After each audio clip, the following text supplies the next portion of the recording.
Bien, buenos días muchachos. En esta oportunidad vamos a hacer una clase sobre Descartes, ¿ya? René Descartes, o pronunciado correctamente, ya que es francés, René Descartes. A ver, pero antes de empezar ello, como vimos en clase, tuvimos que hacer una especie de diferencia, ¿no? Entre las etapas de la historia de la humanidad, o la historia del pensamiento. Y la típica división que se hace es esta, ¿no? Donde encontramos las cuatro etapas, ¿no? Bueno, acá se puso una más.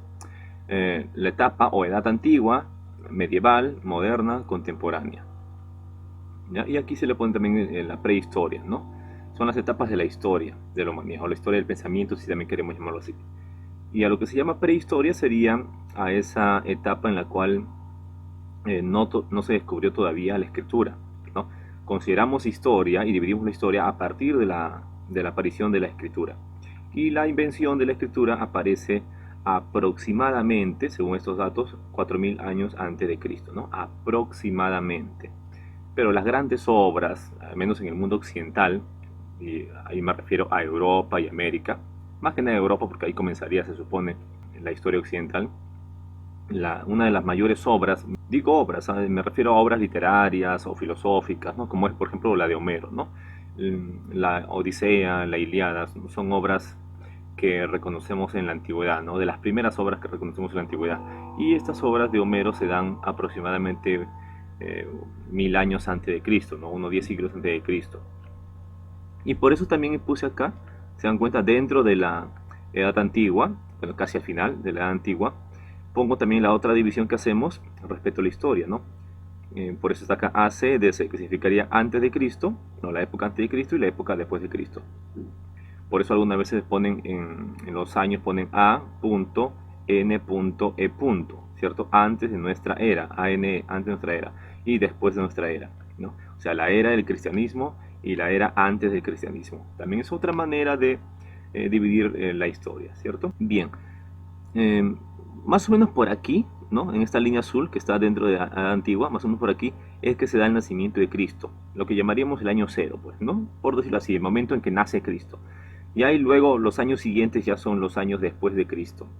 O si no, en todo caso, para que se entienda mejor todavía, tal vez se generan algunas dudas ahí, los años que vienen después del nacimiento de Cristo, ¿no? Cuando ya Cristo es niño, adolescente, joven, ¿no? Y muere a los 33 años, lo cual sería 33 años después de Cristo, pues, ¿no?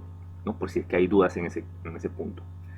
Y a partir de ahí se cuenta pues los siglos, ¿no? Siglo 1, 2, 3, 4, 10, 20, 21, ¿no? Después de Cristo. No se cuenta antes o después de la edad antigua, antes o después de la edad moderna. De esa manera no contamos los años, en todo caso, ¿no? Ya. Y la edad antigua comprende desde la invención de la escritura, habíamos dicho, hasta la caída del Imperio Romano de Occidente, ¿no? Y ahí estamos hablando pues del año 476 después de Cristo, ¿no? Más o menos, el año 476 después de Cristo, lo que sería el siglo V o siglo V después de Cristo, ¿ya? Y eso va a durar hasta el siglo XV después de Cristo, o sea, cuando sea la caída del Imperio Romano de Oriente, o sea, Bizancio o Constantinopla, ¿no? Y también coincide pues con el descubrimiento de América, ¿no? Sobre todo lo que lo conocen más los chicos suele ser el descubrimiento de América, ¿no? Que se dio en el año 1492, ¿cierto? Ya, pues, entonces en este siglo también está dentro de ello el descubrimiento de América, ¿no? Y el comienzo de la modernidad. Como ya dijimos en clase, chicos, el comienzo de cada etapa no comienza o finaliza porque muere un rey o porque se ganó o perdió una guerrita, pues, ¿no? Son referencias, ¿no? Es como para ubicarse más o menos en el tiempo, ¿no? Para decir más o menos por aquí comienza la antigua, la medieval, la moderna, etcétera, ¿ya?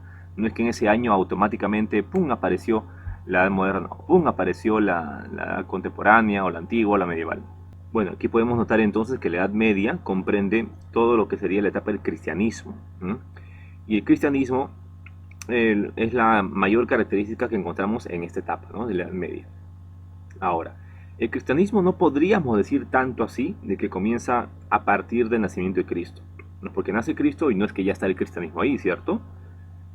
Se supone que Cristo va a ser el primero, pues, ¿no? O el que va a dar los primeros pasos para que se forme, sino que cuando aparece Cristo, recién va a ir comenzando, va a ir apareciendo el cristianismo, no se va a ir formando. así como Cristo mismo va a tener que aprender cosas, conocer muchas teorías, ideas, ¿no? Para formar y después enseñar a sus discípulos, y sus discípulos luego también lo difundan, lo divulguen en el pueblo, pues, ¿no? Y eso lleva un proceso, ¿no? Un tiempo, lo cual serían unos 2, 3 o 4 siglos más o menos, hasta que se consolida el cristianismo, lo cual sucede más o menos en el siglo cuarto, quinto después de Cristo, ¿no? Que ya el cristianismo se vuelve una religión oficial en el imperio. Y ahí recién podríamos hablar del el cristianismo en la Edad Media, ¿no? Lo cual va a durar unos 1000 años aproximadamente. Se cuenta por aquí, ¿no? Ya que acá se pone, en los libros de historia se suele poner una fecha, se pone 476 después de Cristo, ¿no? Con la caída, bueno, de acá del Imperio Romano Occidente, hasta el 1453, que es la caída del Imperio Romano de Oriente, ¿no? Son casi 1000 años, ¿se dan cuenta? Esto es 476 aquí, esto es siglo V después de Cristo. Y esto de aquí, ¿no? Caída del Imperio Romano de Oriente, Constantinopla, es el siglo XV. No son unos 1000 años aproximadamente que dura la Edad Media. ¿No? Y después de eso ya va apareciendo, ¿no? Los tiempos van cambiando y el pensamiento del hombre va cambiando también, ¿no? Su manera de ver el mundo, su manera de entender el mundo, al hombre, la naturaleza, etc. ¿Ya? Entonces, René Descartes, o René Descartes, se encuentra en el siglo XVI, a finales del siglo XVI y principio del siglo XVII. O sea, su etapa adulta de René Descartes se encuentra en los años 1600 y tantos, ¿no? 1610, 1620, 1630, 40, ¿no? Esas primeras décadas del siglo XVII. Bien, entonces, una vez entendido esto, podemos pasar ahora a lo que sería ya las ideas de René Descartes. Bien, y aquí tenemos, ¿no? De manera breve vamos a explicar el universo según René Descartes, ¿no? Siglo XVII, ¿ok? Después de Cristo, obviamente, ¿no? Ya saben que si no hay un DC o AC, eso implica que es después de Cristo, ¿ya? Para hablar antes de Cristo tendría que aparecer acá el AC, ¿no? Antes de Cristo, para que se pueda ya uno dar cuenta que estamos hablando de antes del nacimiento de Cristo. Bien, ahora acá, estos dos conceptos, la naturaleza y lo espiritual, ¿no? Son dos cosas muy distintas en el caso de Descartes, ¿no? Por ejemplo acá, naturaleza debe explicarse mecánicamente. Acá las ciencias, como nosotros sabemos ya también, las ciencias explican la naturaleza, todos los fenómenos naturales, todo lo que pasa en el mundo, ¿cierto? En los astros, los planetas, su movimiento, las plantitas, los animales, la tierra, la gravedad, etcétera, etcétera. Todo lo que pasa en nuestro mundo, en la naturaleza, se explica mecánicamente. Ahora, ¿qué significa mecánico, mecánicamente? Se refiere a aquellos movimientos que se dan de manera cíclica, de manera repetitiva. Es decir, que siempre se repite de la misma manera, se repite, ¿cierto? Como justamente el movimiento de nuestro planeta, por ejemplo, en la traslación, la rotación, las estaciones, el día, la noche, ¿no? Etcétera, ¿ya? A eso se refiere como movimiento mecánico. Ahora, como dice acá, lo espiritual no acepta explicación mecánica. Es decir, estas leyes que se aplican en la naturaleza, como la ley de la gravedad, la ley de la inercia, ¿no? Ese tipo de leyes y más leyes, se aplican solamente en los objetos que están en la naturaleza, es decir, en objetos que podemos percibir, experimentar, en objetos que son materiales también podemos decir, ¿no? Pero lo espiritual no es material, así que como lo espiritual no es material, sino inmaterial, no puede estar subyugado, no puede ser gobernado por las leyes de la naturaleza, por las leyes mecánicas de la naturaleza, ¿ok? Ahora, habiendo hecho esa pequeña diferencia entre naturaleza y lo espiritual, ¿sí? Vayamos a ver lo que entiende por sustancia Descartes, ¿ya? René Descartes. Tres sustancias en el universo, ¿no? Para Descartes existen tres sustancias en el universo: Dios, mente, cuerpo. Son las tres sustancias. Bien, a la primera, que es Dios, él la considera una sustancia absoluta. ¿Qué significa que sea una sustancia absoluta? Dios, ¿ya? Diosito, sustancia absoluta. Absoluta significa, pues, en este caso, que no tiene límites, ya no tiene ningún límite. Y eso se debe a que Dios es perfecto e infinito, libre e independiente de todo lo demás. Dios no depende de nada, más bien todo lo que existe, todo lo demás que existe, depende de Dios. Por eso también en la Edad Media se decía que Dios es el ser mismo. Todas las cosas existen por Dios, ¿no? Dios les da o hace posible que las cosas existan, ¿sí? Sobre todo en la Edad Media es que donde más se tenía esta idea, ¿no? Bueno, repito entonces, Dios es una sustancia absoluta. ¿Por qué es absoluta? Porque es independiente a todo lo que existe y no tiene límites, ¿no? No está limitado por nada, no depende de nada, es perfecto e infinito, ¿no? Por estas razones es que Dios es absoluto, una sustancia absoluta, ¿ya? ¿Qué más nos dice sobre Dios? No cambia, claro que sí, siempre es el mismo. Y eso se ve que es perfecto, ¿no? Como Dios es perfecto, por eso es que nunca cambia, ¿cierto? Si fuera a cambiar Dios, la única opción a la cual podría cambiar es a dejar de ser perfecto, pues, ¿no? Y como ya dijimos muchas veces, si algo es perfecto, como lo es Dios, bueno, que es el único que es perfecto en todo caso, ya si algo es perfecto, no querrá cambiar, pues no querrá dejar de ser imperfecto, no querrá dejar de ser perfecto, no querrá volverse imperfecto, ¿cierto? Si algo es perfecto, siempre va a querer mantenerse en la perfección y por eso no cambia, ¿no? Si algo es imperfecto, va a querer cambiar. ¿Y cambiar a qué? Obviamente hacia la perfección, hacia ser perfecto o acercarse en todo caso a la perfección. Nada quiere ser imperfecto, ¿cierto? Nada quiere cambiar hacia más imperfecciones, hacia adquirir más imperfecciones. Bueno, de repente en el ser humano eso sí puede ser posible, ¿no? Ya que vemos muchas personas que en lugar de acercarse a la perfección, a la verdad, más bien se alejan y quieren alejarse, ¿no? Eso se da sobre todo en estos tiempos, muchachos. Por eso hay que tener bastante cuidado, ¿ya? Con este tipo de pensamientos, ideas de que no, el hombre no debe dejarse guiar por ninguna verdad, como si la verdad no existiera, ¿no? Bueno, eh, es el ser increado, es el único ser que es increado. Nadie ha creado a Dios, ¿ya? Sino que Dios ha creado a todo lo que existe. ¿Mm? Como diría en la Biblia, en la primera línea de la Biblia, ¿se acuerdan? La primera línea de la Biblia dice, y al principio Dios creó el mundo, es decir, Dios creó, o sea, de la nada, creó todo lo que existe. ¿Mm? Esa idea es parte ya del cristianismo, o más que el cristianismo, de la religión judaica, ¿no? De los judíos. Bueno, es el que ha creado todo lo que existe, como dijimos. Bien, esa sería la primera sustancia, ¿no? La sustancia absoluta, que es Dios. Luego está la segunda sustancia, que sería la mente, ¿no? Lo espiritual, la mente, nuestra conciencia, ¿ya? Esta mente sería una sustancia relativa, al igual que el cuerpo también aquí, ¿ya? Son sustancias relativas. ¿Por qué mente y luego cuerpo acá, también esta sustancia? Son sustancias relativas, ¿no? Eso se debe a que pueden ser de una manera, pero también pueden ser de otra. Pueden existir, así como pueden dejar de existir también, ¿no? Mi mente, tu mente, hay muchas mentes, ¿cierto? Hay muchos cuerpos también, ¿ya? Y cada una de esas mentes, cada uno de esos cuerpos puede existir, como lo es ahora, por ejemplo, que mi cuerpo existe, pero también, y mi mente también existe, ¿cierto? Pero también puede ser que mi mente y mi cuerpo dejen de existir. Y no pasa nada, ¿cierto? El mundo sigue estando ahí, el universo sigue siendo el universo. ¿No? El universo no se destruye o no deja de ser, ¿cierto? No desaparece, no se elimina porque mi mente o mi cuerpo dejan de existir. ¿Se dan cuenta? Lo cual no pasa con Dios, porque se supone que Dios es el que ha hecho posible que todo exista. Y todo lo que existe es el universo, pues. El universo es todo lo que existe. No habría universo si es que no hay Dios. No habría mente, cuerpo si es que no hay Dios.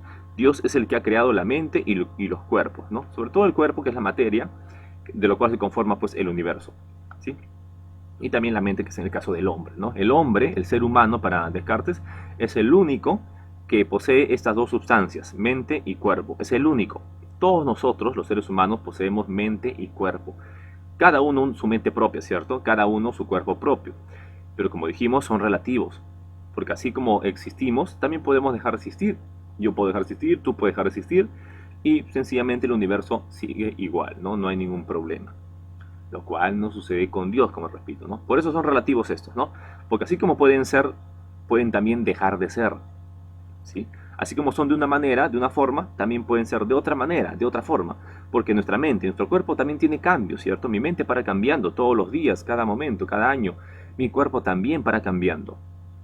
Bien, en cambio Dios no, como ya dijimos, Dios no cambia, ¿no? Dios sigue siendo el mismo siempre, porque es perfecto, ¿no? Y si es perfecto, pues no tendría por qué cambiar. Pero esto de aquí, la mente y el cuerpo, son obviamente imperfectos. Y por eso siempre están en constante cambio también. Y ahora seguimos con la mente, sustancia relativa, porque siempre cambia, puede variar, puede ser de una manera y otra, o puede ser y también puede dejar de ser, o sea, dejar de existir. Pero la mente es independiente a las leyes mecánicas de la naturaleza. La mente no se deja gobernar, hacia la mente no se aplican las leyes de la naturaleza, la gravedad, por ejemplo, o la inercia, etcétera, ¿sí? No se deja no se influye, no se deja subyugar, no se deja mandar, no se gobierna la mente por las leyes del espacio y el tiempo. Porque las leyes, y eso lo dije en clase también, las leyes de la naturaleza, estas leyes mecánicas de la naturaleza, son leyes que se aplican a los objetos que están en un espacio y en un tiempo, ¿sí? En un espacio y un tiempo. Y la mente no está en un determinado espacio y un determinado tiempo, ¿no? Porque para empezar, la mente no es material, pues. La mente no es material, ¿sí? Lo cual no significa que no exista. Ya hemos hablado bastante veces de eso, ¿no? En el caso de los números existen, pero no existen en el espacio y el tiempo. Ya pues algo muy parecido pasa con la mente. La mente existe, pero no en el espacio y el tiempo. Una planta, una piedra, un perrito, un ave, sí existen en un determinado espacio y en un determinado tiempo, ¿no? Yo puedo medir el espacio que ocupa un perrito, por ejemplo, ¿no? El espacio que ocupa un perrito o el espacio que ocupa un cubo, ¿no? Puedo medir su espacio y también puedo medir el tiempo también, o sea, el tiempo que existe. Ese cubito como ese perrito existen en un determinado momento, que nacieron o que alguien los creó, ¿cierto? Y van a desaparecer en otro momento. Yo, por ejemplo, ¿no? Yo existo, mi cuerpo en todo caso, ¿no? Acá en esta parte, mi cuerpo existe en un determinado espacio, ¿no? Que es la masa que ocupa mi cuerpo, ¿no? La masa que ocupa mi cuerpo, ese es el espacio que ocupa mi cuerpo, el espacio en el cual está mi cuerpo. Y también el tiempo, como dije, el tiempo, porque este cuerpo que yo tengo apareció en determinado momento, ¿no? Cuando mis padres me hicieron, en ese momento ahí apareció mi cuerpo y comenzó a crecer, ¿no? Ahí nací, en cierta forma, ¿no? Ahí aparecí, ahí fui creado.